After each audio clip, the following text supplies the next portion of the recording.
हा लोकप्रतिनिधी नाही, पण मनोज जरांगे कुठला लोकप्रतिनिधी आहे की ज्याच्याकडे तू धावत पळत लुबू जातो? मनोज जरांगे प्रतिनिधी आहे?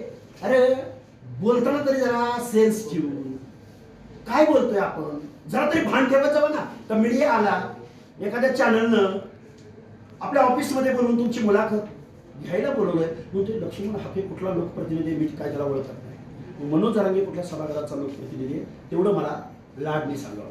मनोज जरांगे उपोषणाला बसणार ज्यावेळेस उपोषणाला बसतील त्यावेळेस तुम्ही बघा त्यांनी काय केलं उपोषण करणार नाही, अजिबात नाही करणार.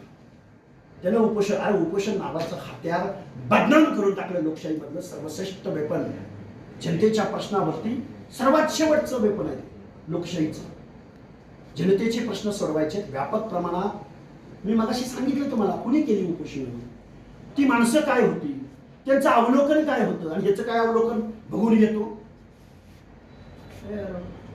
वडीगोदरीला गेल्या वेळेस तुम्ही केला होता का आंतरवली सराटीत बसले, तुम्ही वडीगोदरीत बसला होता, तर त्यांनी आंतरवली सराटीत आता पुन्हा बसणार तर तो तुम्ही त्यांनी दर महिन्याला उपोषणाला बसलो, पण ओबीसीच्या आलात माती करू. सर, आरक्षणाची लढाई लढताय आपण, पण दुसरीकडे एसटी मधलं जे आरक्षण आहे त्यामध्ये उपवर्गीकरण व्हावं. बघा, उपवर्गीकरण मी खूप जबाबदारीने बोलतोय. मी एका न्यायिक आयोगावरही काम केलंय, मला त्या गोष्टीतली जबाबदारीचं भान आहे. हे बघा, देणाऱ्याची दानत ज्यावेळी व्यवस्थित असते ना, भावाभावामध्ये भांडणं का लागले, त्यांच्याकडे गेलंच नाही काय अजून. सगळ्यांनाच वन टाइम सम प्रमाणात मिळेल असं नाहीये. त्याच्या सामाजिक परिस्थितीप्रमाणे, त्याच्या भौगोलिक परिस्थितीप्रमाणे प्रत्येकाला समन्यायी प्रमाणात वाटप झालेलं नाही, हे मान्य आहे आम्हाला. बर, वर्गीकरण करायचं कसं करायचं? माझ्या माहितीप्रमाणे 50 ते 60 जाती एससी मध्ये, 59 जाती. मग कुणाला किती टक्के द्यायचं?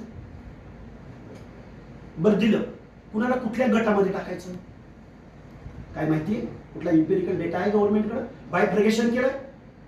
आमच्या चर्मकार बांधवांना किती द्यायचं, आमच्या ढोर बांधवांना किती द्यायचं, आमच्या नवबौद्ध किंवा तत्कालीन महार बांधवांना किती द्यायचं, मातंग बांधवाला किती द्यायचं, होलार बांधवाला किती द्यायचं, काय आहे अनालिसिस?